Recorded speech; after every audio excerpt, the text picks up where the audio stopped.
Respiratory system.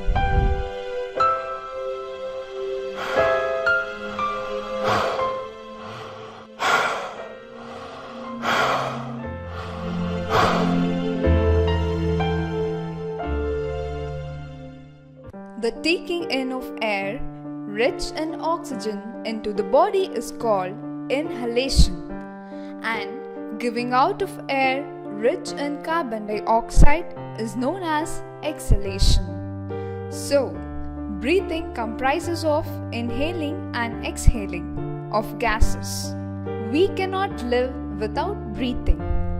When we take in air, it passes through our nostrils into the nasal cavity. From the nasal cavity, the air passes through the windpipe. The windpipe is also called trachea. The air then reaches to small tubes called bronchi, and then it reaches our lungs. Lungs are present in the chest cavity. This cavity is surrounded by ribs on the sides.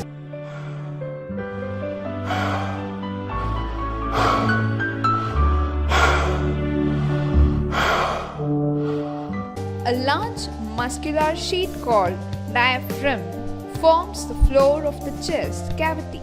The breathing involves the movement of the diaphragm and the rib cage.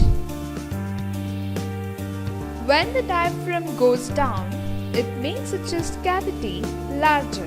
Air enters our body through the nostrils of our nose. The air travels through a pipe called windpipe or trachea. The air enters the two branches of the pipe, which are called bronchi.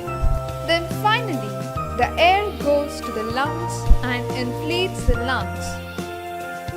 So, this is inhalation.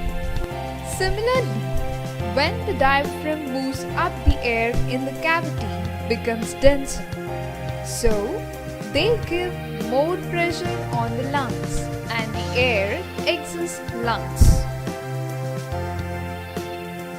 That is, the air gets out of the body using the same path and as before.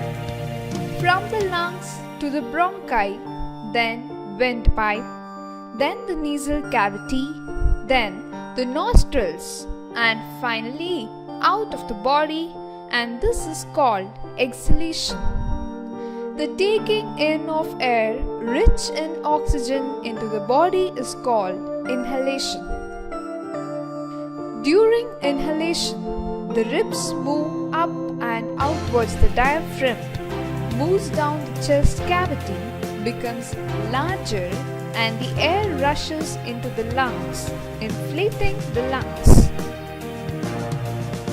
Similarly, giving out of air rich in carbon dioxide is known as exhalation. During exhalation, the rib moves downwards and inwards. The diaphragm moves up, the chest cavity is reduced, and air rushes out of the lungs, making the lungs smaller.